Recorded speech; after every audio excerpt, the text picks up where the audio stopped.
تو ہم تھوڑی سی بات آج کرتے ہیں. اب میں پچھلے سبق میں نے ایک حوالہ دیا تھا حضور سیدنا داؤد علیہ السلام کا، کہ داؤد علیہ السلام کا معاملہ انصاف سے متعلق قرآن شریف میں ایک لکھا ہوا ہے کہ رات کے وقت ایک بار آپ کو کچھ کھٹکا محسوس ہوا، آپ بیدار ہوئے اور آپ نے دیکھا دو لوگ کھڑے اور انہوں نے جناب علی عرض کی کہ جی ہم فیصلہ کرانے ہیں، یہ میرا بھائی ہے، اس کے پاس 99 بھیڑیں ہیں اور میں ہوں میرے پاس ایک ہے، یہ مجھ سے وہ مانگتا رہتا ہے کہ وہ مجھے دے دو، زبردستی کر رہا ہے، آپ فیصلہ کرو. سیدنا داؤد علیہ السلام سے متعلق قرآن شریف میں لکھا ہے کہ وہ انہوں نے فوراً وہ غصے کا ہوا کہ یار یہ زیادتی ہو رہی ہے، اس کا تو آسان سا فیصلہ ابھی کر دیتے.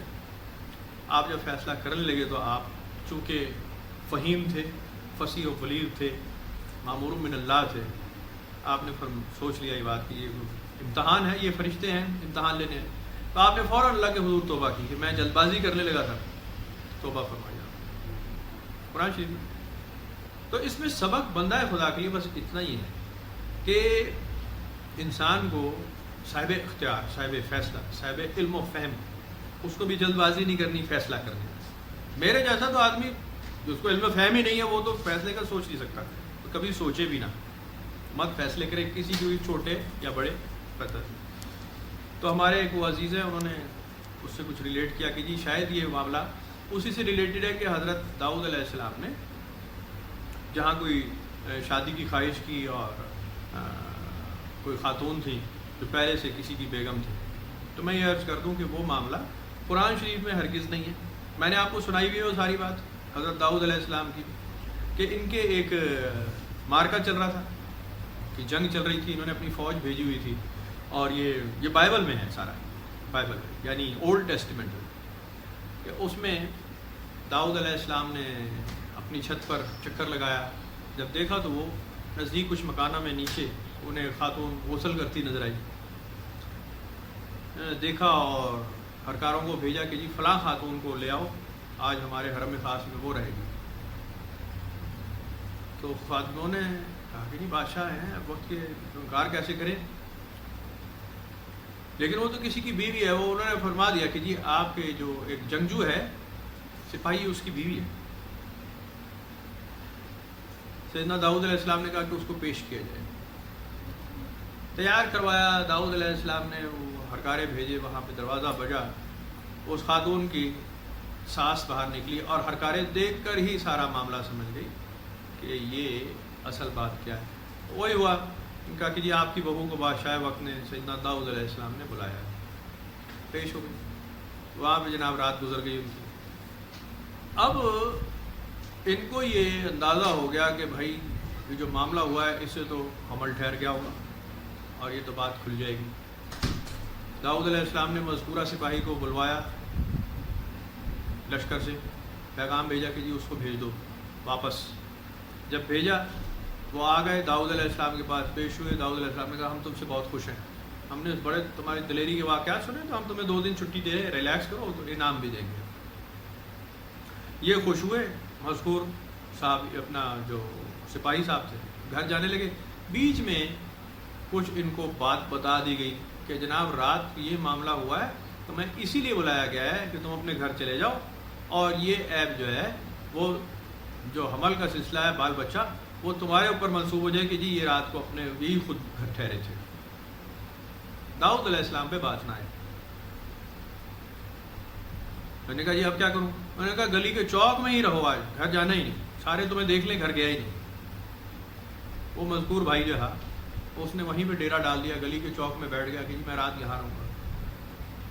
داؤد علیہ السلام نے دیکھا ہو یار گھر نہیں جا رہا، مسئلہ ہے. خیر چپ کر گئے. زبردستی آگے پیچھے کو نشہ نشہ کھلا کے اس کو سپاہیوں کے تھرو گھر پہنچا دیا. اگلے دن وہ گیا اور اس نے اجازت طلب کی حضرت داؤد علیہ السلام سے کہ جی میں جا رہا ہوں مارکے پر، جنگ پہ دوبارہ جاؤں، لشکر میں شامل ہو جاؤں گا. ٹھیک ہے، یہ اپنے سپاہ سالار کو دے دینا، ہمارا لیٹر لکھا ہوا ہے، یہ لے جاؤ. دے دیا. یہ چلے گئے. لشکر میں جب شامل ہوئے سپاہ سالار کو خط دیا کہ جی یہ بادشاہ وقت نے دیا. سپاہ سالار نے پڑھا، اس پہ آرڈر تھا کہ جی یہ آدمی جیسے ہی آئے اسے قتل کر دیا جائے.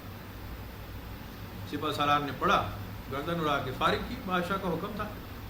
اب وہ خاتون پیچھے جو رہ گئی تھی وہ ہو گئی بیوہ۔ داؤد علیہ السلام نے اس کو بلوایا کہ اب تم بیوہ ہو چکی، اب ہم تم سے نکاح کریں گے، شادی کی واپس رکھیں گے۔ اس خاتون کا نام تھا برسبت، اور اس سے پیدا ہونے والا بچہ تھا حضرت سلیمان علیہ السلام۔ یہ ہے اولڈ ٹیسٹیمنٹ بائبل کا۔ اب ایسا ہوا یا نہیں ہوا یہ تو قرآن شریف میں تو ہے نہیں، تو اس کو قرآن شریف سے ریلیٹ مت کریں کبھی بھی۔ بائبل میں جیسے لکھا تھا میں نے آپ کو بتا دیا، آگے آپ کی مرضی ہے کیسے مانتے ہیں کیسے نہیں مانتے۔ بہت ساری چیزیں آپ کو اسی طرح سے انٹر ریلیٹڈ ملیں گی۔ قرآن شریف میں کوئی حوالہ ملا اور لوگوں نے فٹ پچھلی کتابیں اٹھا لی، ہسٹری اٹھا لی، مشہور واقعات اٹھا لیے، ڈھونڈا، ہاں یہ جڑی گل ہوئی ہے نا یہ پیچھے بھی میں پڑھی ہے، وہ فلانی کتابیں جو لکھے ہے۔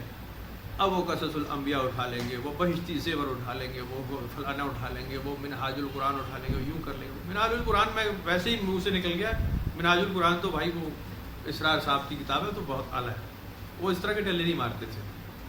میں ویسے ہی کہہ رہا ہوں کہ XYZ کتابیں بہت ساری ہیں اور مستند ہیں، بہت اچھی لوگ پڑھتے ہیں، اس میں سے لے لیں گے حوالہ جات، کبھی بائبل سے، کبھی توریت سے، کبھی زبور سے، کبھی آگے کبھی پیچھے، وہ کریں گے۔ ٹھیک ہو سکتے ہیں وہ واقعات، ہسٹری کے واقعات ٹھیک ہو سکتے ہیں۔ میں وہی عرض کر رہا ہوں کہ اگر آپ اس کو کہیں گے قرآن شریف میں لکھا ہے تو یہ بہت بڑا ظلم ہوگا۔ فمن اظلم ممن افترى علی اللہ کذبا، اس سے بڑا ظالم کون ہوگا جو اللہ پر جھوٹ باندھے۔ تو ان چیزوں سے پرہیز کریں۔ جو چیز قرآن شریف میں نہیں لکھی سو اڑ جائیں اس بات پر، نہیں لکھی قرآن میں، ختم ہو گئی بات۔ محکمات قرآن شریف میں لکھے ہیں، دیکھو لوگوں ہم تمہیں فلانی چیز سے منع کر رہے ہیں، روک رہے ہیں، سو رک جاؤ، اس کے نزدیک بھی مت جانا، تلک حدود اللہ، یہ اللہ کی قائم کردہ حدیں ہیں۔ ٹھیک ہو گئی بات، بالکل نزدیک مت جائے، سوچیں بھی مت۔ احادیث مبارکہ میں کچھ احادیث انتہائی مستند اور احادیث قدسی کہلاتی ہیں، حضور پاک کا ارشاد ہے، لیکن اللہ تعالیٰ نے ڈائریکٹ حضور پاک کی زبان سے کہلوایا کہ لوگوں کو بتا دیں حدیث قدسی ہے، بالکل محکمات کے عین برابر سمجھ لیں اس کو۔ بالکل حضور پاک نے کچھ چیزوں کو منع کیا ہے، آپ نے فرمایا دیکھو میں منع کر رہا ہوں، بیضا خون تمہارے لیے حرام ہے لیکن کلیجی حلال ہے، میں کہہ رہا ہوں حلال ہے۔ دم ہے، وہ دم ولحم الخنزیر قرآن شریف میں لکھا ہے، خون اور لحم الخنزیر اور بہت ساری جو منوحات، حضور پاک نے فرمایا دیکھو اس میں کلیجی شامل نہیں ہے، دم سے مراد ہے بہتا ہوا خون، کلیجی میں بھی کھاتا ہوں، تم کھاؤ، حرام مت قرار دے دینا۔ گدھے کے بارے میں کسی نے کہا جی گدھا قرآن شریف میں حرام نہیں لکھا ہوا، حضور پاک نے فرمایا دیکھو میں تاکیداً تمہیں کہہ رہا ہوں گدھا حرام ہے، مت کھانا۔ کوئی ٹیک لگا کے کوئی مولوی موٹے پیٹ والا یہ مت کہے کہ قرآن شریف میں نہیں لکھا اور گدھا کھایا جا سکتا، بالکل حرام کہہ رہا ہوں۔ اور سن لو میں محمد رسول اللہ گدھے کو حرام قرار دیتا ہوں، حرام قرار دیتا ہوں۔ تو آپ نے کچھ حرام حلال کیا ہے اللہ تعالیٰ کی عین مرضی سے، بالکل کیا، بالکل آپ کو ایسے ہی ماننا پڑے گا جیسے اللہ کا حکم۔ نمازوں کے طریقے آ گئے، حضور صلی اللہ علیہ وسلم نے نماز پڑھ کے دکھا دی، کوئی شک کی بات نہیں، بالکل ایسے ہی پڑھیں، مسجد میں جا کے پڑھیں جماعت سے، بالکل ایسے ہی، کوئی دوسرا کوئی بہترین طریقہ ہو ہی نہیں سکتا۔ سب سے اعلیٰ نماز کا طریقہ ہے مسجد جائیں، اذان ہو گئی نماز پڑھیں جا کے جماعت کے ساتھ، ختم۔ مت اپنی ڈیڑھی کی مسجد گھر میں بنائیں، میں خارج پڑھ لے سا، بڑی مجبوری ہے پڑھ لیں گھر میں، بہت کوئی معاملات چل رہے ہیں، کچھ نہیں پڑھ سکے گھر میں پڑھ لیں۔ لیکن جو افضل اعلیٰ ترین سب سے پہلا طریقہ ہے وہ ہے جماعت کے ساتھ مسجد جا کے نماز پڑھیں، کچھ بھی ہو جائے۔ آپ وہاں مسلک تلاش مت کریں، بالکل کہ جی میں تو اہل سنت کے پیچھے ہی پڑھوں گا، یا دیوبندی کہے جی میں تو اپنی جناب جماعت والوں سے ہی پڑھوں گا، یا اہل حدیثوں کے پیچھے ہی پڑھوں گا۔ بھائی کریں گے تو آپ کریں گے نہیں، ٹھیک نہیں کریں گے۔ آپ نماز کو مشروط اپنے فرقے سے نہ کریں، اللہ کی نماز ہے چپ کر کے پڑھ لیں، ہو جائے گی آپ جیسے جس نے پڑھا ہے۔ یہ اس میں ہرگز کوئی دوسرا خیال نہ رکھیں۔ باقی آپ کا عقیدہ ہے، کچھ لوگ تو حرم مدینہ جا کے بھی اپنی جماعت کرتے ہیں، حرم مکہ میں بھی کرتے ہیں، تو کرتے ہوں گے، بہت اچھا ہے، ان کی اپنی توجیحات ہیں، ٹھیک جا رہے ہیں، سارا راستہ ٹھیک ہے، میں نہیں کہتا غلط کر رہے ہیں۔ میں تو عام آدمی میرے جیسے کی بات کر رہا ہوں جس کا عقیدہ ابھی سیدھا ہی نہیں ہوا، اسے پتہ ہی نہیں سچ جھوٹ گیا، تو تتر بڈیر آدمی جو ہے میرے جیسا، وہ کسی بھی مسجد میں نماز ضرور پڑھ لے. مسجد چلا جائے, اذان کی آواز آ گئی, دیٹ از آل. ایک صحابی تھے انتہائی بیمار, نابینا, بہت برا حال تھا, لانے جانا اور کوئی نہیں تھا. حضور پاک صلی اللہ علیہ وسلم کے پاس آ گئے کہ اللہ کے نبی میں گھر میں نماز پڑھ لیا کروں. آپ نے فرمایا کیوں؟ آپ نے اپنے عارضے دکھائے کہ جی یہ حالت ہے میری, مجھے لانے لے جانا والا کوئی نہیں, میں گرتا ہوں, پڑھتا ہوں, ضعیف ہوں, طبیعت نہیں ٹھیک, نابینا ہوں, نظر نہیں آتا. آپ نے فرمایا آپ کے گھر میں اذان کی آواز آتی کہ جی آتی. میں نے کہا مسجد ہی آ کے نماز پڑھا, تم پہ رعایت نہیں, مسجد ہی نماز پڑھنی پڑے گی آ کر. آپ رعایت نہ مانو. تو پھر عشاء کا وقت تھا, حضور پاک صلی اللہ علیہ وسلم نے پیچھے دیکھا, نمازی کم تھے. نبی پاک صلی اللہ علیہ وسلم نے فرمایا میرا دل چاہتا ہے کہ میں جماعت کسی اور کو کہوں کہ وہ رہاؤ, اور میں خود ان لوگوں کے گھروں کو جا کے آگ لگا دوں جو نماز پڑھنے مسجد نہیں آئے. تو یہ غیر معمولی بات ہے, یہ حضور پاک کا فرمان ہے. پہلا اعلیٰ افضل ترین طریقہ, آپ جائیں مسجد, نماز پڑھیں, ختم کریں. آپ کوئی توجیحات نہیں, اے دیوبندیہ کی مسجد ہے میں نہیں جانا, یا وہ دیوبندی کا اے صلاۃ والسلام والے نے میں نہیں جانا. تو بھائی جان اصولاً آپ غلط کر رہے ہوں گے. آگے آپ کی مرضی ہے, ماننا نہ ماننا آپ کے اوپر ہے. اللہ اور رسول کے دونوں کا فرمان میں نے آپ کے سامنے رکھ دیا, مرضی. تو ایک تو نماز پڑھیں, حضور پاک نے بتا دیا ایسے پڑھیں, ٹھیک ہے. میں پھر وہی عرض کرتا ہوں جو ابھی ہم محفل سے پہلے بھی بات کر رہے تھے کہ آپ جب قرآن شریف میں اور حدیث میں اور قرآنی احکامات میں یا اسلامی احکامات میں ہسٹری ڈال دیں گے یا علاقائی رسم و رواج کے سوال جواب ڈال دیں گے تو پھر آپ گڈمڈ ہو جائیں گے, پھر آپ کے اختلاف بڑھیں گے. میں نے جیسے ایک بہت ہی ذاتی رائے میں نے ابھی بات کی آپ سے سیدنا امام حسین کے مارکے کی اور شہادت کی, کہ اصل معاملہ جو میں نے آج تک سمجھا ہے یہ تاریخی مسئلہ ہے, یہ اسلامی مسئلہ ہی نہیں ہے. شہادت امام حسین علیہ السلام تاریخی مسئلہ ہے, ہسٹری میں ہوا ہے ایسا.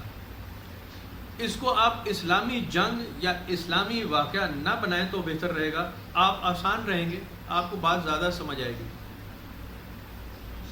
بات پھر وہی پیچھے سے ہے کہ یہ ہے بنو امیہ اور بنو ہاشم کی لڑائی, جو کہ اسلام سے قبل, حضور پاک صلی اللہ علیہ وسلم کے اعلان نبوت سے قبل شروع ہو گئی تھی.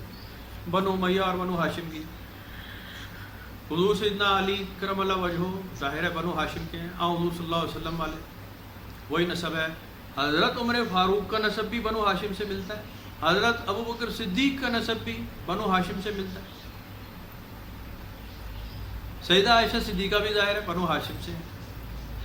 سیدنا عثمان غنی رضی اللہ تعالیٰ عنہ بنو امیہ سے جا کے ملتے ہیں, جس سے حضرت امیر معاویہ ملتے ہیں یا یزید پلید یہ ملتے ہیں.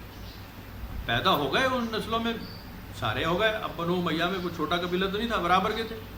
بنو ہاشم اور بنو امیہ کی ہمیشہ سے لڑائی رہی ہے. ان کا معاملہ, ان کا جھگڑا اسلامی جھگڑا نہیں تھا, یہ فیملی کلیش تھا, سرداری کا جھگڑا تھا, شروع دن سے تھا, یہ لڑتے رہے. حضور پاک صلی اللہ علیہ وسلم کی فیملی کے پاس, بنو ہاشم کے پاس ہمیشہ خانہ کعبہ کا نظام رہا ہے, حرم کا.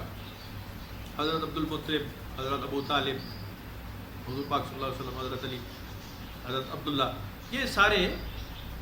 یہ سارے خانہ کعبہ کے چابی بردار بھی رہے ہیں, انتظامیہ میں رہے. چابی بردار تو ایک فیملی اور ہے نا, انہی کے انڈر تھی. انتظامیہ حج کے انتظامات ہی کرتے تھے ہمیشہ, اور حضور پاک صلی اللہ علیہ وسلم نے تواتر سے حج کیے ہیں, اپنے دادا کے ساتھ, اپنے چچا کے ساتھ تواتر سے حج کیے ہیں. ابو جہل بھی حج کرتا تھا. مستند روایتوں میں ان کا پوری دلیل ہے کہ جی یہ حج تو ہوتا تھا بالکل. انتظامیہ میں یہی فیملی تھی, بنو ہاشم. بنو امیہ والے اس میں ظاہر خار کھاتے تھے کہ یار یہی آگے بڑھ جاتے ہیں ہمیشہ. ان کے پاس کاروبار تھا, بنو امیہ کاروبار, بزنس, پیسے بہت تھے, جنگجو بھی تھے. یہ دونوں جنگجو تھے, ظاہر لڑاکے بہت تھے, لڑنا مرنا ٹھیک جانتے تھے, ڈرتے ڈرتے کوئی نہیں تھے, کسی سے نہیں ڈرتے تھے. نہ ابو جہل ڈرتا تھا اور نہ سیدنا علی ڈرتے تھے. فیملی ایک ہی تھی. یہ موت سے نہیں ڈرتے تھے, چاہے وہ مشرک تھا, وہ ڈرتا نہیں تھا موت سے. ابو جہل کا موت کا جب قریب آیا تو وہ معاذ وہ قتل کر رہے ہیں, لیکن اس کو گردن اڑانے لگے. تو اس نے کہا تھوڑی گردن نیچے سے کاٹنا، ایسے نیچے سے، وہ گردن ذبح کر رہے ہیں، وہ ذرا نیچے سے کاٹنا کہ جی کیا پتہ لگے سردار ہوں، سردار کی طرح گردن لمبی ہوتی ہے۔ تو یہ تھا ابو جہل، یہ موت بہت سے نہیں ڈرتے تھے، موت ان کو پتہ ہی نہیں تھا موت کیا، ایسی تیسی عزت کا مقام سمجھتے تھے گردن کاٹی گئی۔ ہاں یہ ضرور دعویٰ کرتے تھے کہ کوئی نیچے نسب والا میری گردن نہ کاٹے، مقابلے پر آؤ، اونچے نسب والا ہو میری گردن اتارنے کے لیے، میرے مقابلے والا ہو۔ تو یہ اتنے بدماش تھے، موت سے ایسے نہیں۔ تو جہاں آپ سمجھ لیں کہ دشمن ایسا تھا مشرک، وہاں ایمان والے اور عرب خون پیچھے سردار قریش اور ہاشم، وہ کہاں ڈرتے ہوں گے جن میں جذبہ ایمان تھا؟ تو ایسے ہی اترتے تھے لشکری مسلمان ایمان والے، اور ڈرتے ڈرتے سوال ہی نہیں تھا۔ مار کے ہوتے رہے، کلیش بڑھتا گیا، سیدنا عمر فاروق تک تو دبا رہا معاملہ، وہ تو دبم، بہت طاقت تھی ماشاءاللہ، انہوں نے صحیح سنبھالا، زبردست، ضرورت ہی نہیں تھی کسی کی، ایسا رول ریگولیشن تھا، صحیح جرنیل۔ حضور سیدنا عثمان غنی رضی اللہ تعالیٰ عنہ جب تیسرے خلیفہ بنے تو ظاہر ہے ایک تو بنو امیہ کے تھے، یہ تھوڑا سا معاملہ بنو ہاشم سے وہ معاملہ الگ ہو گیا، لیکن چونکہ شورا کا فیصلہ تھا اور آپ بہترین انتخاب تھے، آپ ہی کو منتخب کیا۔ بہرحال کلیش وہاں سے شروع ہو گیا تھا بنو امیہ کا، بنو ہاشم کا، کہ جی حق تو بندہ تھا حضور مولا علی کرم اللہ وجہ ہوگا، یہ بنتے قریش اپنا ہاشم سے بھی تھے، یہ بنو ہاشم اور آل رسول ہیں، حضور پاک کے داماد ہیں، فیملی بھی ہے۔ اب آل رسول سے مراد، جب میں لیتا ہوں ذاتی، میں تو ٹنگے کی چوٹ پہ کہتا ہوں آل رسول سے مراد حضور پاک کا بیٹا نہیں ہے، حضرت علی کا بیٹا ہے، مت اس کو ملائیں۔ آل رسول سے مراد حضور پاک کی اولاد مت لگائیں گے قرآن شریف کے خلاف جائیں گے۔ وہ ما کان محمد ابا احد من رجالکم ولکن رسول اللہ وخاتم النبیین، قرآن شریف میں لکھا ہے اللہ تعالیٰ نے کہ محمد صلی اللہ علیہ وسلم تم میں سے کسی مرد کے باپ نہیں ہیں۔ یہ کیوں لکھا ہے؟ یہ اسی لیے لکھا ہے کہ بھائی جان اسے چیلنج مت کرنا، مت رسول اللہ کا بیٹا بننے کی کوشش کرنا، مت رسول اللہ کا دعویٰ کرنا کہ جی میں ان کی اولاد ہوں۔ آل رسول کہہ رہے ہیں، آل رسول سے مراد ہے سیدنا علی کرم اللہ وجہ کی اولاد یا ہاشمی، بنو ہاشم میں سے ہوگا، وہ بالکل وہ اس میں سے سید ہو سکتا ہے، سرداران میں سے ہو سکتا ہے، ٹھیک ہو سکتا ہے۔ آل رسول سے مراد یہ نہ لیں۔ وہ کہتے ہیں نہیں سیدہ فاطمہ الزہرا کی اولاد سے ہم ریلیٹ کرتے ہیں، تو ایسا کوئی ہسٹری میں ایسا نہیں ہے۔ یہ اہل تشیع حضرات نے ضرور اس کو چمکایا ہے کہ جی سیدہ فاطمہ الزہرا کی اولاد جو ہے وہ آل رسول ہے، اس نسب سے حضور پاک نے فرمایا۔ تو بھائی اس کا کبھی نہ آج کے دور میں نہ کبھی کوئی رواج نہیں تھا، ملاتے رہے، بہت اچھا کر رہے۔ آل رسول کہیں گے کہ میں رسول اللہ کا بیٹا یا بیٹی ہوں تو آپ ضرور قرآن کے خلاف جائیں گے۔ بیٹی ہوں گے تو چلو، بیٹیاں تو حضور پاک کی سی صاحبزادیاں تھیں، ہیں جی رضی اللہ تعالیٰ عنہ، صاحبزادیاں سراخوں پر بالکل ٹھیک۔ بیٹے نہیں تھے، بیٹوں سے نسب نہیں چلا، بیٹوں کا وصال ہو گیا، قرآن شریف میں اللہ تعالیٰ نے اعلان فرما دیا ابا آدم من رجالکم۔ تو مت کوئی مرد میں سے ایسا ہو جو کہے کہ جی میں نبی صلی اللہ علیہ وسلم کا بیٹا ہوں یا میں ان کا پوتا ہوں، بالکل دعویٰ نہ کرے۔ خیر یہ کلیش چل گیا، یہ معاملہ چل گیا۔ محافظوں میں شروع دن سے سیدنا ابو بکر صدیق کے دور میں، سیدنا عمر فاروق کے دور میں، سیدنا عثمان غنی کے دور میں ایک محافظ دستہ ہوتا تھا جو انتہائی قریبی لوگ تھے، گھر کے لوگ، جس میں حضور سیدنا امام حسین، سیدنا امام حسن، سیدنا عبداللہ ابن عمر، سیدنا ابو بکر صدیق کے صاحبزادے اور مستند جوان لڑکے جو تھے جو بالکل گھر کے تھے قریبی، ان کو محافظ دستہ بنایا جاتا تھا، امیر المومنین کے محافظین میں سے ہوتے تھے۔ بٹھا دیں بچوں کو، ایک دفعہ بیٹھ جائیں جدھر بیٹھنا ہے۔ محافظوں کے دستے میں یہ رواج تھا کہ جی یہ ہمیشہ حرم خاص کے پاس، حرم مدینہ میں خلیفۃ المومنین کے دربار کو کارڈن کرتے تھے محافظ۔ اس میں سب سے بڑا لیڈنگ جو رول تھا پہلے سیدنا علی کرم اللہ وجہ کا تھا، اور آپ کی وہ جب ضعیفی کا وقت آیا تو سیدنا امام حسین، سیدنا امام حسن لیڈ کرتے تھے اس دستے کو، خلیفۃ الوقت کے محافظ دستے کو۔ یہ محافظت پر قائم تھے۔ سیدنا عثمان غنی کے دور میں بہت شدید بغاوتیں ہو گئی تھیں، بہت سارے معاملات تھے، بہت سارے دشمن پھیل گئے تھے اور لوگ پیچھے تھے، اور ایک سازش کے نتیجے میں سیدنا امام حسین اور سیدنا امام حسن علیہ السلام کو وہاں سے ہٹایا گیا، محافظت سے، بہانے سے، سازش، چکر بازی، دھوکے دہی سے، اور موقع پا کر دشمن گھس گئے اندر اور سیدنا عثمان غنی کو اور ان کی بیگم کو حضرت نائلہ کو بڑی بے دردی کے ساتھ شہید کر دیا۔ شہادت ہو گئی، فساد بڑھ گیا، بہت بڑا مسئلہ بن گیا، بات پھیل گئی، امیر المومنین کا وصال ہو گیا، امیر المومنین کی شہادت ہو گئی اور بہت خوفناک سچویشن پیدا ہو گئی، بغاوت پھیل گئی بہت بری طرح، جیسے کہ حکومتوں میں ہو جاتی ہے جب خلیفہ وقت اچانک اس طرح ہو جائے۔ سارے کا سارا الزام حسنین کریمین پر آ گیا کہ جی حفاظتی دستے کے تو یہ تھے، کیسے ہو گیا، کیسے گھس گئے دشمن اندر، بیک ڈور سے گھس گئے، جیسے بھی آپ تو محافظ میں 12-13 لوگ ہیں آپ کے ساتھ اور آپ لڑنے میں کوئی ثانی نہیں، آپ کا مقابلہ کرتا کوئی نہیں، کیسے ہو گیا؟ یہ بہت ہی بڑا الزام لگ گیا حسنین کریمین پہ براہ راست، اور یہ بھی خاموش ہو گئے کہ جی بات بھی سچ ہے، لیڈ تو ہم کر رہے ہیں۔ اب جو دبنگ ہوتا ہے نا بڑا آدمی، میں تو پہلے عرض کرتی موت سے تو ڈرتے نہیں، تو انہوں نے کنفیس کیا کہ یس غلطی ہماری ہے، ہم نہیں کہہ سکتے کہ جی کوئی ہم ایکسکیوز پیش کریں۔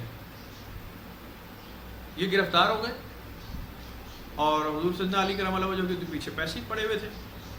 سیدنا علی نے بہرحال ان کے بعد خلافت کا وہ دعویٰ انہی کا بنتا تھا، انہوں نے کر دیا۔ ادھر امیر معاویہ کا اور وہ یزید کا کوفے میں انہوں نے بھی خلافت کا دعویٰ کر دیا کہ جی بنو امیہ کے عثمان غنی، حضرت عثمان غنی بنو امیہ کے تھے، تو ہم ان کے جانشین ہیں، ہم ان کی فیملی ہیں، تو اصل خلیفہ ہم ہیں، انہوں نے دعویٰ کیا۔ آدھے ماننے والے ان کو تھے۔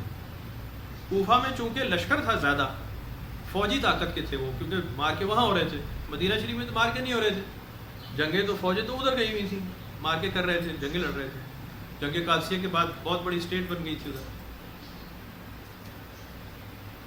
اس کے ماننے والوں کی تعداد بڑھ گئی جائے، اور وہ سٹینڈ بھی انہوں نے ٹھیک لیا۔ وہ کہتے تھے کہ جی حضرت عثمان غنی کو جن لوگوں نے شہید کیا ہے وہ تمام کے تمام ہمارے حوالے کر دیے جائیں، ہم ان سے بدلہ لیں گے۔ مین نام حسنین کریمین کا تھا اور 20,000 کا لشکر تھا جو مدینہ کی حفاظت کا، وہ بھی مانگتے تھے کہ جی یہ سارے شامل ہیں سازش میں، یہ ہمارے حوالے کر۔ سیدنا علی کرم اللہ وجہ یہ کیسے کر سکتے تھے کہ جی 20,000 مسلمان دے دیں، اور سیدنا امام حسین کو جن کو سازش کے تھرو ہٹایا گیا، کوئی ماننے کو ایمان نہ مانے کسی کا کہ جی آپ نے کیا ہوگا سیدنا عثمان کے ساتھ، ایسی بات ہی نہیں۔ لیکن سازشی تو پھر سازش کرتے، بدماش ہوتے۔ خیر یہ ووٹ آف کانفیڈنس لینے چلے گئے، سیدنا امام حسن کو تو پہلے ہی زہر دے دیا، سیدنا علی کو پہلے ہی شہید کر دیا، سیدنا امام حسین رہ گئے، وہ کلیش ختم نہیں ہوا۔ انہوں نے کہا جی میں ووٹ آف کانفیڈنس لوں گا، لوگوں کو سمجھاؤں گا کہ یہ کون ایکسپیکٹ کرتا ہے کہ جی میں نے عثمان غنی کو شہید کروا دیا ہوگا، کون کوئی ایسا ہے، میں کوفہ میں جا کے لوگوں سے خود بات کروں۔ انہوں نے حضرت مسلم بن عقیل کو بھیجا، حضرت مسلم بن عقیل کو کوفہ والوں نے پکڑ کے شہید کر دیا، سیدنا امام حسین تک خبر بھی پہنچ گئی، یہ سفر شروع کر چکے تھے۔ میں نے کہا چلو اللہ مالک ہے، دیکھتے ہیں۔ بہرحال وہی ہوا، کربلا کا واقعہ آیا، انگیج ہو گئے، ان کو بے دردی سے شہید کر دیا، کیونکہ یزید کو پتا تھا اگر یہ پہنچ گئے، اسٹیٹ میں پہنچ گئے، کوفہ پہنچ گئے، اور انہوں نے عوامی کوئی جلسہ کیا اور لوگوں سے پوچھا کہ جی میں حسین ابن علی، کیا تم یہ سمجھتے ہو کہ جی میں نے سیدنا عثمان غنی کو خلیفہ وقت کو اس کے خلاف سازش کی اور قتل کیا، تو لوگ بالکل میرا ساتھ دیں گے اور کہیں گے نہیں امام حسین ایسا نہیں کر سکتے، ہم تو جانتے ہیں یہ تو بڑے اعلیٰ ایمان والے ہیں، ایسا۔ تو یزید کو ڈر تھا کہ جی میری تو گورنمنٹ گر جائے گی، بس ختم ہو گیا، وہ اس نے پہلے ہی کہ جی ان کو پہنچنے نہ دے شہر کی طرف، قتل کر دیا، شہید کر دیا، بہت بری طرح کر دیا۔ بعد میں حرم مکہ پر حملہ ہوا، حرم مدینہ پر حملہ ہوا، کہ بنو امیہ والے یزیدی لشکر والے آ گئے، حکومت پہ قبضہ کر لیا، ان سب کو ہاشمیوں کو بھاگنا پڑا، اور ایسا بھاگنا پڑا، ایسا حضرت امام زین العابدین چلے گئے ایران کی طرف، ایسا بھاگنا پڑا کہ دوبارہ آپ کو خلافت میں، حکومت میں ہاشمیوں کا نام ہی نہیں ملتا، نام ہی نہیں ملتا۔ یہ میں نہیں کہہ رہا، یہ تو ہسٹری ہے، ہاشمی دوبارہ نہیں نظر آئیں گے آپ کو۔ عباسی آئے، بنو عباس، ہاشمیوں سے ریلیٹڈ ایک آگے بنو عباس آ گئے، لیکن زیادہ طاقت بنو امیہ کے پاس رہی طویل عرصہ۔ امی خلیفہ آئے، عباسی خلیفہ آئے، جنگیں ہوتی رہیں, بہت بری جنگیں ہوتی رہیں, بہت برا نقصان ہوتا رہا, بہت طویل عرصہ یہ معاملہ چلا. 15 خلیفہ ان کے پیدا ہوئے, غالباً 14-15 ان کے, بڑا ٹائم نکال لیا. بڑے بڑے نام, بڑے بڑے بدماش, بڑے بڑے ظالم, بڑے بڑے جابر, دونوں سائڈ سے قتل غارت ہوتا رہا. کبھی ایک نے خانہ کعبہ بند کیا دوسرے کے لیے, کبھی دوسرے نے خانہ کعبہ حج عمرہ بند کیا ایک کے لیے, کیونکہ ہم حرم میں نہیں آنے دیں گے.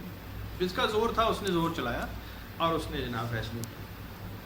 یہ سارا معاملہ نہ قرآن کا ہے نہ حدیث کا ہے, اسے یاد رکھیں. یہ ہسٹری کا مسئلہ ہے, قبیلوں کی جنگیں ہیں, پرانے جھگڑے تھے, اسلامسٹ ہونے کے بعد بھی ان کے جھگڑے ختم نہیں ہوئے. اسلام بدنام ہوا اس میں, دونوں طرف مسلمان تھے. جھگڑا ان کا فیملی میٹر تھا, بنو امیہ اور بنو ہاشم دونوں کا. حضور سیدنا امام حسین کی شہادت کا معاملہ ناگزیر تھا کہ اگر یہ نہ ہوتا تو ان سے وہ الزام وہ ختم ہوتا ہی نہیں تھا کہ جی انہوں نے سیدنا عثمان غنی کو شہید کیا. وہ یہ جانتے تھے بات کہ اب دوسرا کوئی راستہ نہیں ہے, اب یہ مجھے ماریں گے ہی, چھوڑیں گے نہیں.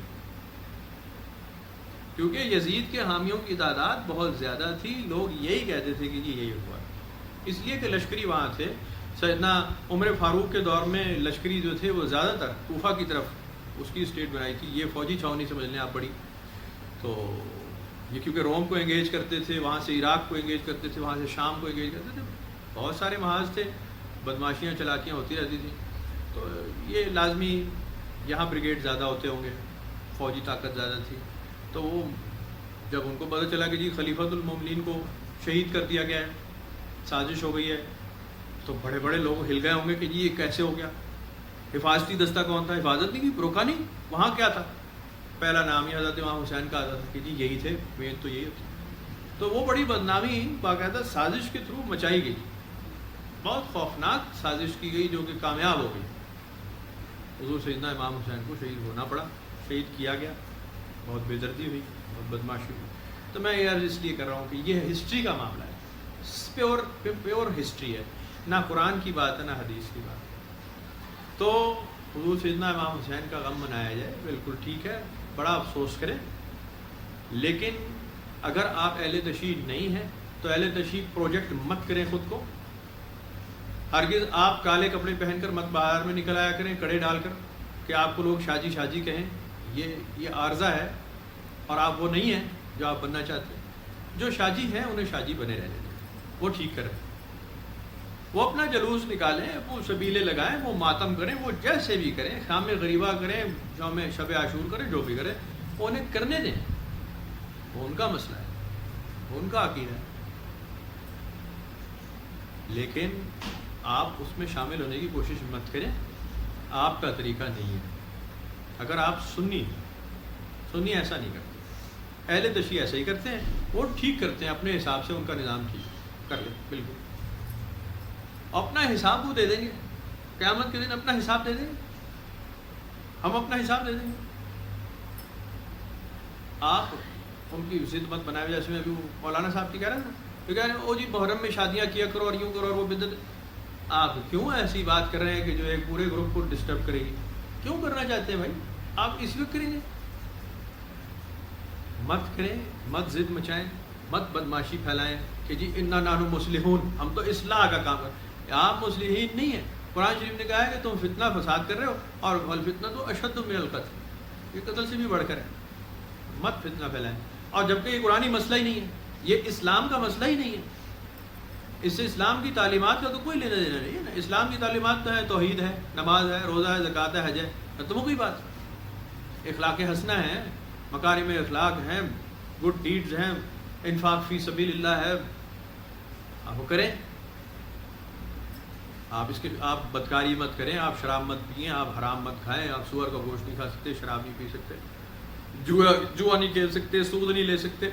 یہ مسئلے اسلامی ہیں, آپ ان کو حل کریں. آپ سیدنا امام حسین کے معاملے کو یا یزید کے معاملے کو کیوں آپ اسلامی معاملہ بنا کر جھگڑا ڈال رہے ہیں لوگوں کو کہ یہ بدعت ہو گئی, یہ صحیح ہو گیا, وہ یہ کون سی بدعت, کوئی ایسی بات. تو مت لوگوں کو غلط راستے پر ڈالیں. خواہ مخواہ ایک نیا ٹاپک ڈالیں, لوگوں کو بتکا رہے ہیں آپ, وہ بہکا رہے ہیں, لوگوں کو آپ بھڑکا رہے ہیں, اب وہ اہل تشیع کو تو ظاہر ہے غصہ چڑھے گا اس بات پہ کہ جی کیوں ہم غم منا رہے ہیں اور اتنا بڑا ایونٹ ہوا ہے تو کیوں آپ جناب کہتے ہیں کہ جی شادیاں کرو، کیوں آپ خوشی بات مت کریں نا، آپ 10 دن آپ مر جائیں گے، کچھ بھی نہیں ہوگا، مت چھوڑ ڈالے۔ میں نے ابھی جیسے آپ کو مثال سنائی کہ یہ تو پہلے جو ہمارے ابا جی بتاتے تھے کہ یہ ہندوؤں کے دور میں جب جوائنٹ تھا انڈیا تو ایسا ہی ہوتا تھا۔ وہ خود بتاتے ہیں کہ جناب ہم جب انڈیا میں تھے اور وہاں روزے چلتے تھے تو یہ ہندو اور یہ غیر مسلم بالکل اوپن ایئر کھانا پینا نہیں کرتے تھے، یہ اپنے ٹھیلے بند کر دیتے تھے کہ بھائی مسلمانوں کے روزے چل رہے ہیں، ان کے سامنے کھانا پینا نہیں ہے۔ اور یہ شام کو اہتمام کرتے تھے، ٹھنڈے پانی کی سبیلیں لگاتے تھے، کبھی شربت لگاتے تھے، کبھی کچھ جناب کھانے پینے کا انتظام، راستے صاف کرنے کہ جی مسلمانوں نے روزہ رکھا ہے، شام کو ان کی افطار ہوگی تو کوئی رہ نہ جائے، کوئی مسافر ہو اس کے لیے پانی وانی بھر کے رکھتے تھے۔ یہ ایک جیسچر آف پیس ہے، یہ بڑا پن ہوتا ہے اور یہ انسانیت ہوتی ہے اور اس سے بدماشیاں ختم ہوتی ہیں۔ تو یہ آج تک بلکہ میرا خیال ہے کہ کئی اور جگہوں پہ آج بھی میں نے سنا ہے کہ رواج ہے وہاں پر اوپن ایئر وہ نہیں کھاتے بھی تھے کہ جی مسلمانوں کے سینٹیمنٹس ہیں، انہوں نے روزہ رکھا ہے، بدتمیزی ہوگا۔ اکثر ہمارے ابا جی بتاتے ہیں، میرا تو ایک ہندو دوست تھا تو وہ اس کے باپ نے اس کو مارا تھا کہ جی تم مسلمانوں کے سامنے کیوں کھاتے پیتے ہو، ان کا روزہ ہے تمہیں نہیں پتا، ان کا رمضان چل رہا ہے۔ تو یہ کوئی برائیاں نہیں ہیں، یہ اخلاقیات ہیں۔ آپ بھی جب آپ ایک معاشرے میں رہ رہے ہیں آپ ساتھ والے کو دیکھیں۔ میں نے آپ کو انتہائی خوبصورت مستند روایت سنائی ہے حضور صلی اللہ علیہ وسلم سے، اب ان کی تو کیا ہی بات ہے نا، اس قدر اعلیٰ بات ہوتی ہے، 2 جملے کی حدیث ہوتی ہے اور اتنا آفاقی فیصلہ ہوتا ہے، ایسے اس کے جناب دورس نتائج ہوتے ہیں۔ میں نے آپ کو کئی بار سنائی، حضور صلی اللہ علیہ وسلم مسجد میں تشریف فرما تھے اور صحابہ کرام کچھ بیٹھے، ایک صحابی باہر سے پریشان حال دوڑتے دوڑتے نبی پاک کے پاس آئے، بڑے گھبرائے ہوئے، اور اس کی میرا بچہ گم ہو گیا، میرا بچہ گم ہو گیا، میرا بچہ تلاش کرتے ہیں، میرا بچہ۔ حضور پاک نے فرمایا کوئی بات نہیں، بیٹھو دیکھتے ہیں، بھیجتے ہیں، کسی کو مل جائے گا، کہاں کیا ہوگا۔ تھوڑی دیر گزری، ان کو ٹھنڈا کیا، کوئی پانی وانی پلایا ہوگا، کیا ہوگا۔ باہر سے ایک اور صحابی تشریف لائے، انہوں نے کہا ابھی آپ کا بچہ مل گیا ہے، وہاں وہ فلاں جگہ پہ باہر وہ یتیموں کے کچھ بچے کھیل رہے ہیں، یتیم بچے، تو ان کے ساتھ آپ کا بچہ بھی کھیل رہا ہے۔ تو یہ فوراً اٹھ کھڑے ہوئے، لوگ حضور پاک سے اجازت مانگی، میں جاؤں تو بچے کو ملوں ذرا، بیٹھ جاتا تسلی سے، اس کو گود میں مت اٹھانے لگنا، پیار محبت مت جتانے لگنا کہ جی میں تو اندر سے تڑپ رہا ہوں، بچے کو سینے سے لگا لوں کسی طرح، گم ہوا۔ آپ نے فرمایا دیکھو ابھی بتایا انہوں نے کہ وہ یتیم کے بچوں کے ساتھ کھیل رہا ہے، اگر تم جاؤ گے اپنا بچہ گود میں اٹھا کے پیار کرو گے، ان بچوں پہ کیا گزرے گی؟ وہ کہیں گے کہ ہمارا باپ بھی ہوتا، ہمارا باپ ہوتا ہمیں بھی سینے سے لگاتا۔ ایک جملے میں دوسرے کے سینٹیمنٹس کا اتنا خیال، ایک فرمان، یعنی آسان سی بات، 1 منٹ میں فرما دیا کہ دیکھو دوسرے کے احساسات نہیں ہے، دوسرے کا بچہ ہے، اس کا تو باپ ہی نہیں ہے، وہ تو فیل کر جائے گا، وہ اس کو کتنا فیل ہوگا۔ یہ تو اللہ کے نبی نے وہ بات کی جو میں کبھی سوچ نہیں سکتا، عام آدمی تو کبھی نہ سوچے نا۔ تو اگر اتنے محتاط ہیں اللہ کے نبی اور صحابہ کرام دوسرے کے احساسات کے بارے میں، دوسرے کا احساس مجروح نہیں کرنا، ایسا کام نہ کریں اپنی خوشی میں جو دوسرا اس کے اندر معذوری فیل کرے، تو آپ کو قانون تو سمجھ آ جانا چاہیے کہ اللہ کے نبی کا طریقہ کیا ہے۔ ایسا آپ بالکل کوئی کام نہ کریں کہ آپ اپنا الو سیدھا کریں اور دوسرے کو تکلیف دیں، اسلامی کام نہیں ہے بھائی، اسلامی کام نہیں۔ آپ کرنا چاہیں کریں، وہ اصول نہیں گل سی نا جی اسی کر چھوڑیا نا، ایمان نہیں گل سی، آپ نے ایمان کی بات بنا لی، ایمانی جھگڑا اسے آپ نے بنایا تھا نہیں، اسلامی مسئلہ ہی نہیں تھا، تاریخی مسئلہ تھا، تاریخی مسئلوں کو اسلامی مسئلہ نہ بنائے، رسم و رواج علاقائی کوئی اسلامی مسئلہ نہ بنائے۔ اب لوگ اسی طرح کے الٹے سیدھے سوال پھر کرتے رہتے ہیں، جڑا جی شادیاں کرنے دے فلانا دے، اسلامی طریقہ، اسلام نے بھائی صاحب شادیاں جو ہوتی ہیں نا لوگوں کی، مردوں کی، عورتوں کی، وہ علاقائی رسم و رواج کے تھرو ہوتی ہیں، خوشیوں کے طریقے ہیں، تدفین کے کچھ طریقے ہیں، جنازوں کے بھی کچھ طریقے ہیں، اس میں کچھ رسمیں کچھ رواج ہوتے ہیں علاقے کے، اس میں اگر شرک کا عنصر نہیں ہے، اللہ تعالیٰ سے ڈائریکٹ لڑائی نہیں ہو رہی اور قرآن شریف کے خلاف کوئی براہ راست کام نہیں ہو رہا، تو پھر بات ختم ہو گئی. آپ سمجھ لیں کہ علاقائی رسم ہے، ختم ہو گئی، جھگڑے کا مسئلہ ہی نہیں.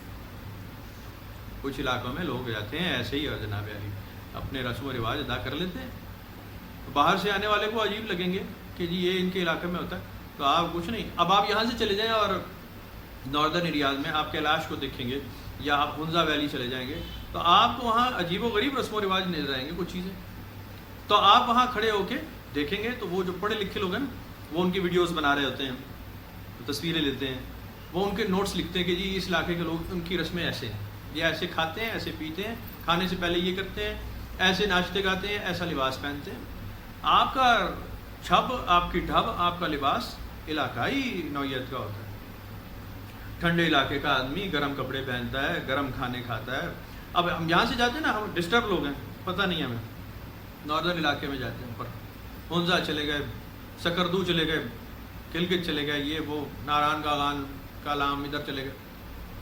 اب وہاں جا کے نا پہلے وہ بازار میں پھرتے ہیں نا، وہ خروٹ دیکھتے ہیں، خروٹ اصل میں ہوتا ہے اخروٹ، وہاں جا کے وہ خروٹ ہو جاتا ہے، وہ خروٹ خرید لیتے ہیں 500 روپئے کلو، 600 روپئے کلو.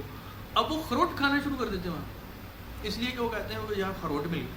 او میرے بھائی، وہ ٹھنڈے علاقے کے لوگ کھاتے ہیں. آپ یہاں سے جون جولائی میں کالام سوات گئے، وہاں آپ کو 2 دن بعد سردی لگی ہے، آپ نے 2 دن بعد واپس آ جانا ہے اور پھر وہ خروٹ نکلے گا. وہ جو آپ گرم ٹراؤٹ مچھلی کھا لیتے ہیں، ٹراؤٹ مچھلی خاصی گرم ہے، وہ برف کے علاقے کو لوگ کھاتے ہیں، وہ ٹھیک رہتے ہیں. آپ وہاں ٹراؤٹ مچھلی کھاتے ہیں 1500 روپے 2000 روپے کلو، اور بڑا فخر سے ویڈیو بنا کے اپلوڈ کرتے ہیں، اسٹیٹس اپلوڈ ٹراؤٹ مچھلی کھاتے ہوئے.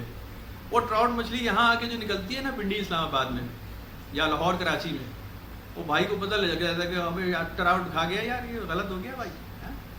وہ لاہوریا بھی کہتا پائے بڑا ہی بیٹا کرا، پیٹ تک تو ہی لگ چھوڑیے، لا چھوڑیے، پیٹ پانی تک پانی مافک نہیں آیا. وہ بھائی پانی تو مافک آیا ہے، آپ نے یہ اخروٹ اور ٹراؤٹ کھائے ہیں اور وہ بادام کھائے ہیں اور شہد کھایا ہے. گرم علاقے کی چیزیں کھا گئے ہیں، سرد علاقے کی، اور آ گئے گرم علاقے میں. اب یہ اسلامی ہے یا غیر اسلامی ہے؟ غیر اسلامی.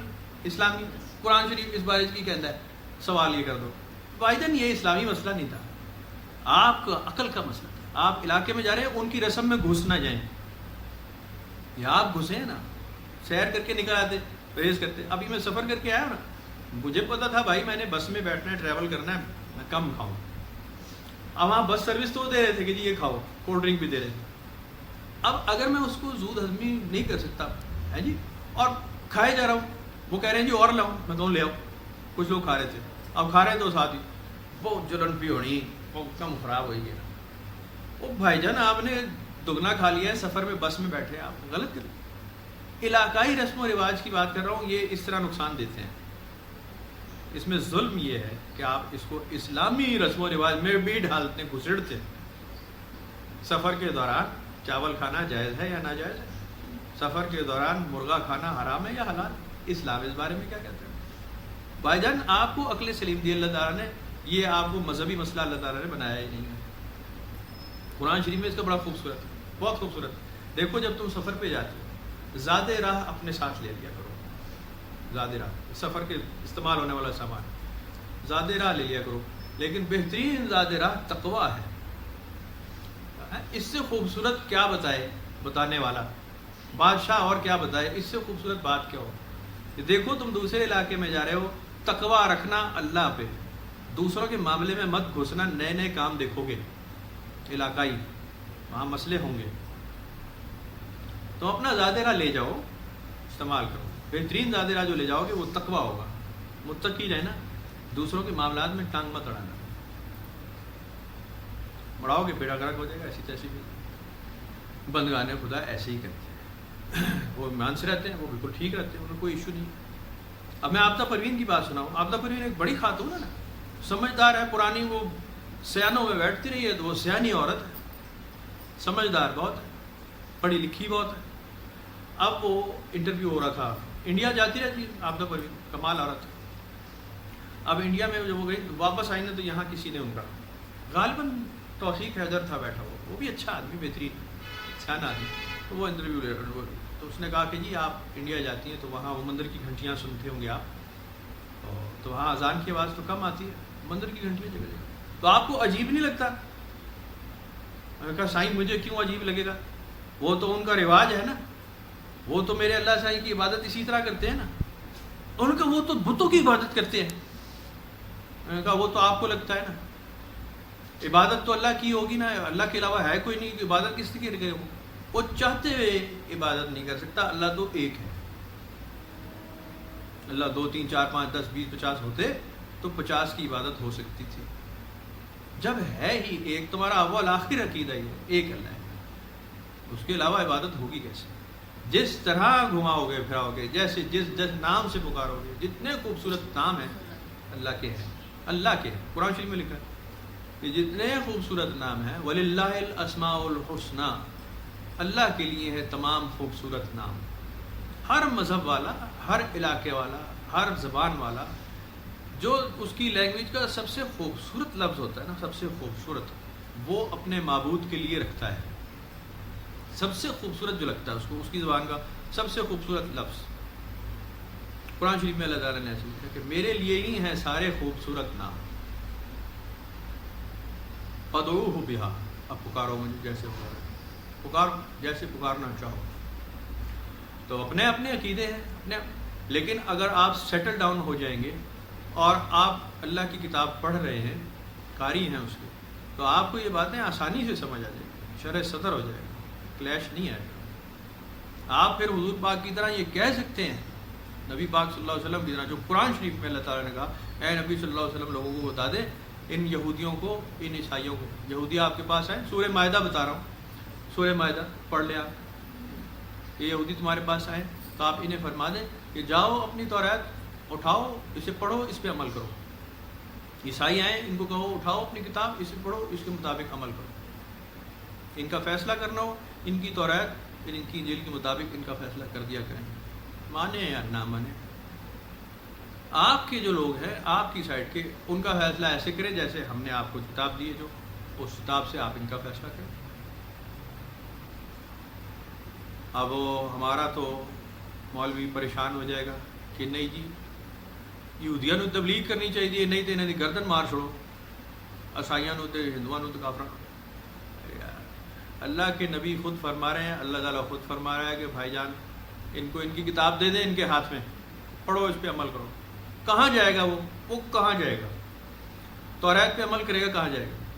انجیل پہ عمل کرے گا کہاں جائے گا؟ کدھر پہنچے گا؟ آخر وہ سیدھے راستے پہ جائے گا، وہ کہاں الٹے راستے پہ جا سکے گا؟ اس کی اتنی ضرورت ہے؟ اس کی ضرورت ہی نہیں ہے۔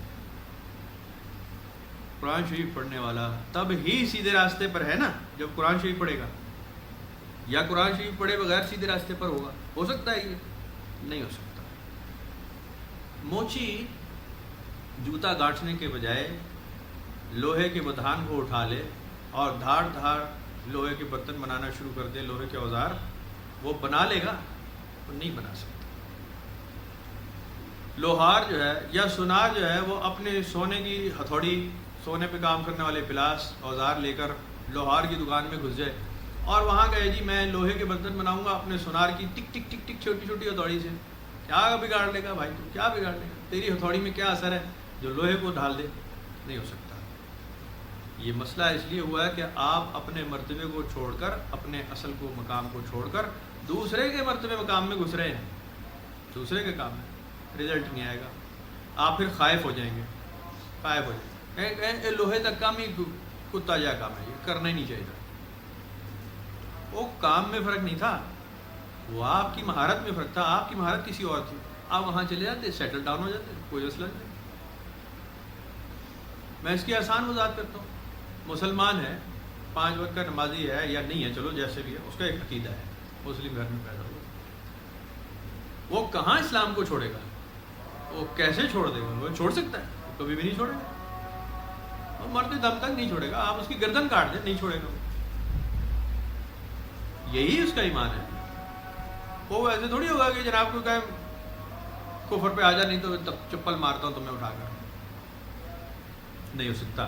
اگر آپ کو مسلمان ہیں آپ آپ کو کوئی تلک لگا دیتا ہے، کش کا کمنڈل ہو گیا آپ کا، دھوتی، بال مڑ دیے آپ کو، وہ چھوڑ دی جناب، چوٹی چھوڑ دی، آپ ہندو ہو گئے، آپ ہندو ہو گئے، ہو گیا، کس کو زبردستی کر سکتا ہے آپ کو؟ ہندو کو آپ داڑھی رکھوا دیں، ٹوپی پہنا دیں، شلوار قمیض آ گئی، باسکٹ آ گئی، شیروانی قائد اعظم سٹائل، ٹوپی پہنا، مسلمان ہو گیا؟ ہو گیا مسلمان؟ نہیں ہوا۔ اتنی لمبی داڑھی رکھوا دیں اس وقت، مسلمان نہیں ہوگا۔ ابھی تو مودی نے بڑی داڑھی رکھی ہوئی، وہ مسلمان ہو گیا۔ اب تو وہی یار، یہ بچگانا سوچ ہے، اس کو کب چھوڑیں گے؟ ایسے نہیں ہوتا، شکل بدل گئی، کسی نے زبردستی کروا دیا، آپ کا ڈھب ایک جیسا ہو گیا، آپ کا اندری عقیدہ نہیں بدلتا، ایسا نہیں ہوتا۔ یہ آپ نے سوچا ہوا ہوتا ہے، ایسا ہوتا نہیں ہے، تو آپ کے اندر کی بات ہے، قبول کر لیا، جس مذہب پر ہیں اسی پہ رہیں گے۔ اور قرآن شریف میں لکھا ہے کل حزب بما لدیہم فرحون، ہر فرقہ، ہر گروہ اپنے اپنے ہاتھوں میں، اپنے اپنے عقیدے میں خوش ہے، وہ سمجھتا ہے میں ہی ٹھیک ہوں، وہ اس لیے وہ اللہ تعالیٰ کو پتہ ہے کہ یہ اپنے عقیدے میں پکا ہے، اور جب ہے اللہ تعالیٰ کو یہ بات پتہ ہے، اور اللہ تعالیٰ نے لکھا ہے کہ اگر کوئی غلط کرے گا یا ہم ابھی پکڑ لیں گے یا بعد میں پکڑ لیں گے، ہمیں کتنی دیر لگتی ہے، جب ہم پکڑنے پر آتے ہیں پکڑ لیتے ہیں۔ اور کیسا پکڑتے ہیں ذرا دیکھو پیچھے قوموں کو، ہم کیسا پکڑتے ہیں، پھر ہم کچھ چھوڑتے ہیں، پھر تمہیں ان کا کوئی نشان ملتا ہے جب ہم پکڑتے ہیں؟ تو آپ ٹینشن مت لیں، جب ہم پکڑیں گے ہمارا ایک فرشتہ کافی ہے، پکڑ لیں گے، کوئی پریشانی نہیں بات۔ آپ مت اسلام کو ٹیکے دیں، ہم اسلام کو ذرا ٹیک دیں گے، یہ گر نہ جائے۔ اب ٹیک سے یاد ہے، بڑی خوبصورت بات، بڑے بڑے نصیبوں والے گزرے ہیں، چلو چھوڑو یار، اس بات کو رہنے دیں، پھر کبھی بات کریں گے، وہ بڑا مشکل